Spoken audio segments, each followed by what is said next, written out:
Hey there, welcome to LSAT Demon Daily. I'm Ben Olson, that's Nathan Fox. We're the founders of LSATdemon.com and our weekly podcast, Thinking LSAT. We have an email here from Timeline Tim. The subject is application timeline. Hey, Ben and Nathan, what exactly qualifies as applying early? Can I still take the LSAT in September, October, November? I know schools accept at all different times, but I also know applying late hurts the chances of getting scholarships. Thank you. And that is Tim. It's a question we For get a the lot. How do you answer this Yeah. question these days? Yeah, the easiest way to keep this in mind is that for pretty much all schools, early and really on time is applying in September. Yeah, There that's how are I look at it. exceptions, but if you don't know what those are, then don't worry about them. Yeah, and you just shouldn't be taking the LSAT that close to your intended application cycle. I mean, if you're asking this question now, Tim, I would say you probably shouldn't be applying in 2025. You should Yep. probably be applying in 2026. There will always be exceptions. You could knock it out of the park if you're already taking the June LSAT and if your practice tests indicate that you're actually ready to take the June LSAT, you proceed with taking the June LSAT, you kill it, you could still apply right when applications drop in September. By the time you're taking the September LSAT, your score's not coming back until October. So you're not going to get yourself in with the first wave of applicants. We have seen scholarship offers being distributed in September in some cycles, not all cycles and not all schools, but sometimes people are already getting scholarship offers in September. You don't really want to be applying after scholarship money has already started to be offered. Not only that, but by taking the September LSAT and trying to apply that year, you're putting a hell of a lot of pressure on that September exam. It's just, our constant advice is treat every official test as if it's just another practice test. But you literally can't do that if you're taking the September test hoping, oh yeah, if I get the score back, it's where I want to get it. I'm going to apply right now. So, and there is no reason to ever rush into law school. Never. I don't care how old you are. I don't really care what circumstances. I mean, maybe there's one exception to that, which is if you're here on a student visa and you're going to lose your status if you're not in school. Yeah. But even then, that's a very expensive visa that you're buying for yourself. Yeah. Can you go to community college for a year? I don't know. Right. Yeah. I mean, like any other educational thing that would get you your status, because boy, $50,000, $60,000, $70,000 a year of law school tuition that is optional. I mean, if you apply broadly, you're going to be getting generous scholarship offers from all over the place. And so trying to force it in this cycle for any reason, I don't know. Do you think we got the message across last night at Parents' Night, Ben? I hope so. Yeah. We do these Parents' Night classes every once in a while, and we had one last night. You could watch the recording of it. Just get an LSAT Demon free account, and you can watch the recording of the class. There were a lot of parents there. Yeah, there were. Mm-hmm.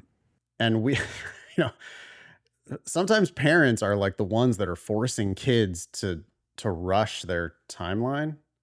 But we've been doing this long enough that it's just so clear that if you pump the brakes and if you just wait until you have your best LSAT, then apply in whatever the next cycle is, apply in September.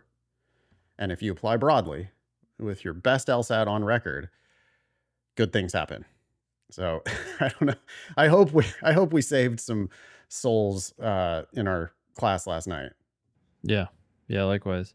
I mean, I don't know if this helps people at all, but given the fact that you can easily save yourself immediately $150,000 off of the law school tuition, but then, of course, all the money you're going to save by earning more into the future, really? Okay, let's say it takes you a year longer. You're going to get paid $150,000. Are you making anywhere close to that right now? Yeah. Odds are no. And most lawyers don't make that much when they start out. Even when they graduate. Yeah. Right. Yeah. No, it is. you can really put yourself in a different financial picture.